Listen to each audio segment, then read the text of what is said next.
So do you want me to give my title as well, or? However you want to identify yourself. Okay.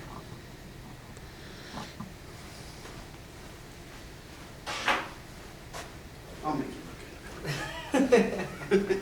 Thank you so much. I really appreciate it. Thank you. So we're back again. I'm going to do this the second time. Round two. So, so would you mind giving a little bit of bio on yourself? Okay, so my name is Dahir Jigre. My birth name is Dahir Jigre, and everybody just calls me DJ here. I was born and raised in Ethiopia. I came here to the United States in 1999. Ever since we've been here in the United States, we were located in San Jose, California, and lived there for about 9 years. And then we came here about 2005, 2006 to Washington, here in Kent, Washington, actually. And I graduated from Kent Meridian High School, came in Eastern, and this is my junior, well, in terms of credit-wise, this is my junior year, but I've been here for 4 years. My major is communications with race and cultural studies with a minor in leadership certificate, and I'm the 2013-2014 student body president for the student government here at AACW. Your credentials are impeccable. I like that. Thank you. So as was discussed, you know, I'm going to stick to just a couple of questions Okay. because you speak so well. So I would like to have you give me a description or an instance of which you experienced racism and how you dealt with that. There's actually many instances in terms of that I've dealt with race. One, it could be in high school, especially when you're messing with kids, or kids at our ages, teenagers especially.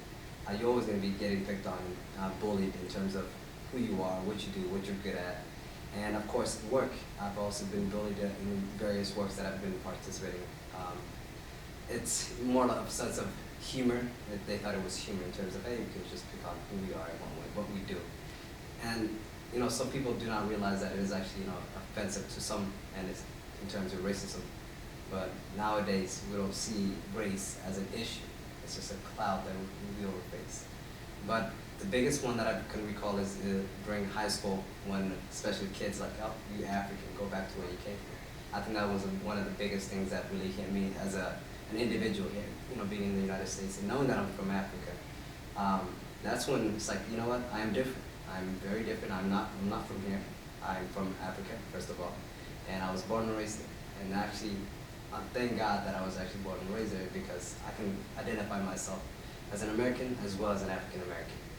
And from that moment on, I you know, it's like I accepted. I've always accepted who I was. I never treated myself any different. I was in terms of smarter or deserving more, because I was just from, you know, a place of where poverty is mainly seen as. So I think from that moment on, it's like, okay, I know that I'm different. I know that my skin color is different. I know that some of these kids will not, you know, acknowledge me in terms of what I'm good at and what I'm not good at. So what I decided then was, you know what? Screw the kids, excuse my language, but screw what everybody thinks. Because ultimately what matters is what I think. So somebody made that dividing line, and you said, you know what, I'm just going to erase that. Embrace it. And that's the, you know, that takes a big person to do that kind of thing. So you are specifically, education-wise, really looking at race and how that all plays into the broader scope of things. So how do you see race relations now, even though individually you've erased that line? How do you see race relations now, and what do you see for the future? In terms of race relations, I think it's still an issue. Honestly, it's not as crucial as it was when it was, you know, when MLK was dealing with the Rosa Parks or any of the great, you know, leaders back that was in terms of history, Black History Month and whatnot. But it still exists. People, you know, think that it's, you know, there's not an issue.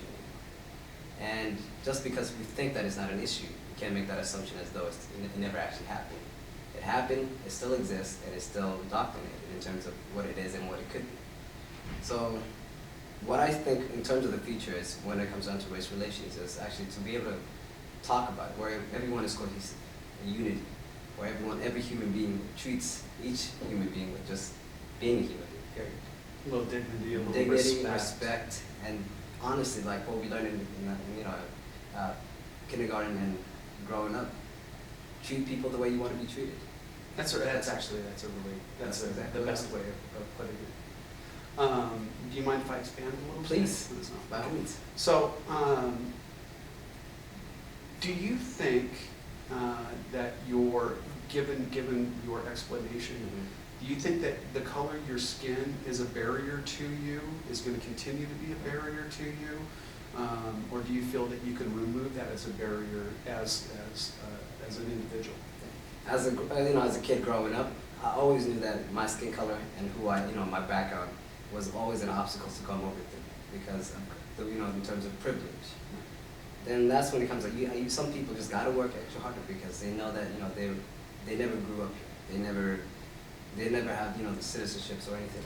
So I think color-wise, there's always gonna be an issue. There's always or those individuals that feel like they're left out will always be left out because that's how we've been treated and that's the way society treats.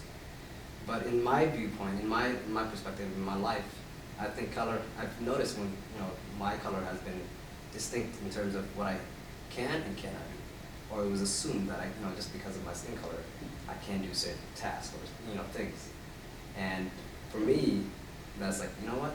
I use that as an opportunity. So you can assume whatever you want, because I know if you say that I can't do anything, I will guarantee you that I will beat you to it. And even if it means I got to try extra harder, I will, because that's the life that I was brought up with, and my mom and dad that instilled in me in terms of never giving up. If you see an obstacle, treat it. Make sure you see that obstacle, but don't let it beat you down to it. Let your character overcome. Exactly. Let my character come over. Excellent. Well, I really thank you so much for taking the time. I know we've already done this once, so I know it.